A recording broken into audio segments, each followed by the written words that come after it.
महाराष्ट्र राज्य बैलगाडा संघटनेचे अध्यक्ष पंढरीशेठ फडके यांचे हृदयविकाराच्या झटक्याने निधन झाले. बुधवार दिनांक 21 फेब्रुवारी रोजी सकाळी त्यांची प्रकृती बिघडल्याने त्यांना नवीन पनवेल येथील पॅनासिया हॉस्पिटलमध्ये दाखल करण्यात आले होते. मात्र उपचारादरम्यान त्यांचा मृत्यू झाला, अशी माहिती सूत्रांनी दिली. पंढरीशेठ संपूर्ण महाराष्ट्रात बैलगाडा शर्यतीचे चाहते म्हणून प्रसिद्ध होते. त्यांच्या निधनाचा धक्का संपूर्ण राज्याला बसलाय. सर्वत्र हळहळ व्यक्त होते. पनवेल तालुक्यातील वेहगड गावचे ते रहिवासी होते. 1986 पासून त्यांची बैलगाडा शर्यतीशी जवळीक होती. ही जवळीक मग त्यांचा छंद बनली. त्यावेळी शर्यत जिंकल्यावर मोठे बक्षीस नसायचे, मात्र शर्यत जिंकल्याचा मान मोठा असायचा. 40 ते 50 बैलगाडा शर्यती त्यांच्या बैलांशी निगडीत आहेत. पंढरीशेठ परिसरात गोल्डमॅन प्रसिद्ध होते. त्यांच्यासारखा बैलगाडा शौकीन यापुढे होणे नाही.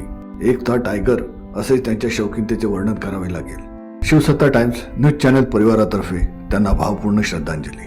शिवसत्ता टाइम्स न्यूज ब्युरो, पनवेल. दे धडक बेधडक वृत्त देणाऱ्या आपल्या शिवसत्ता टाइम्स न्यूज चॅनलला लाल बटन दाबून सबस्क्राईब करा आणि बेल आयकॉनला क्लिक करायला विसरू नका.